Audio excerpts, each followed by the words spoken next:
Merry Christmas. Merry Christmas.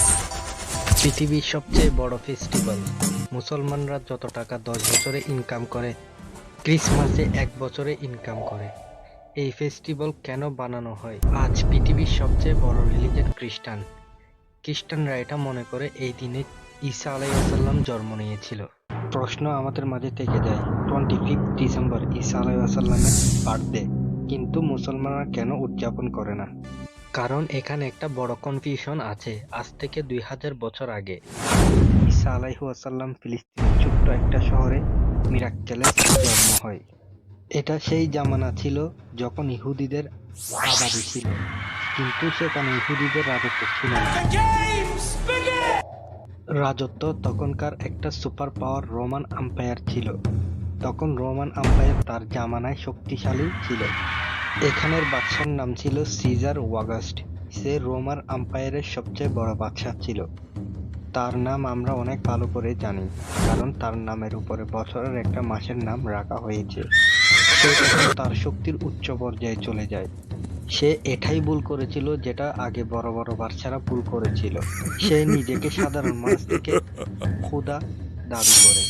সে তখন পুরো Roman আম্পায়ারকে তার ইবাদত করতে বলে। সে তার নামের একটা টেম্পল বানায়। যদি ইতিহাস ফিরে দেখা যায়, যে নিজেকে সুপার পাওয়ার মনে করে, আল্লাহ সেই শক্তিকে তছনছ করে দেওয়ার জন্য মুসা আলাইহিসসালামের মতো এক মাইটি প্রফিট পাঠায়।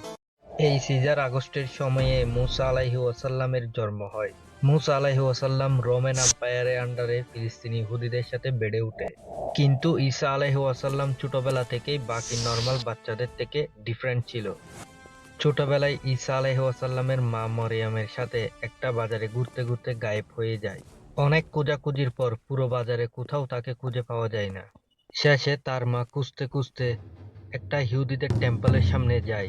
তার মা দেখে ইয়াং ঈসা আলাইহিসসালাম সেই সময় বড় ইহুদি ওলামাইদের সাথে ডিবেট করতে। ঈসা আলাইহিসসালামের প্রশ্ন শোনার পর ইহুদিদের স্কলারদের চেহারা লাল হয়ে যায়। এখন পর্যন্ত তাদের এরকম প্রশ্ন করার সাহস কেউ দেখায় নাই। ঈসা আলাইহিসসালামের আল্লাহর কাছ থেকে একটা সুপার পাওয়ার মিলে, যে কোনো অসুস্থ মানুষের আঙ্গুলে এক স্পর্শে সুস্থ করে দেয়। ঈসা আলাইহিসসালাম এই পাওয়ার ইউজ করে গরিবদের হেল্প করে। আস্তে আস্তে যখন ঈসা আলাইহিসসালামের এই শক্তির কথা জানাজানি হয়ে যায়, দূর দূর থেকে মানুষ ঈসা আলাইহিসসালামের কাছে আসতে থাকে।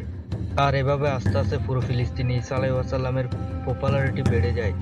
ঈসা আলাইহিসসালাম যে শহরের দিকে যেত, তাকে ওয়েলকাম করার জন্য সমস্ত মানুষ বেরিয়ে পড়ত। ঈসা আলাইহিসসালাম তার পাওয়ার দিয়ে সব মানুষদের ঠিক করে দিত। ঈসা আলাইহিসসালাম আল্লাহর পেগম্বর, আল্লাহর সৃষ্টি মানুষ মনে করত।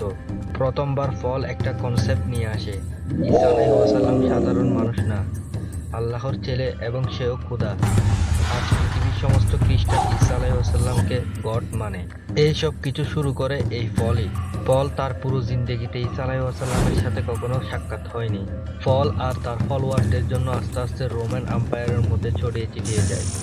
এখানে সমস্যা একটা ছিল, রোমান আম্পায়ার রিলিজন খ্রিস্টানিটির অপোজিট ছিল।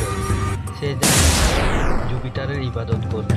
রোমান আম্পায়ার মানুষদের ইমপ্রেস করার জন্য সেই সময় খ্রিস্টানিটির মাঝে তাদের রিলিজনে কিছু পরিবর্তন নিয়ে আসে।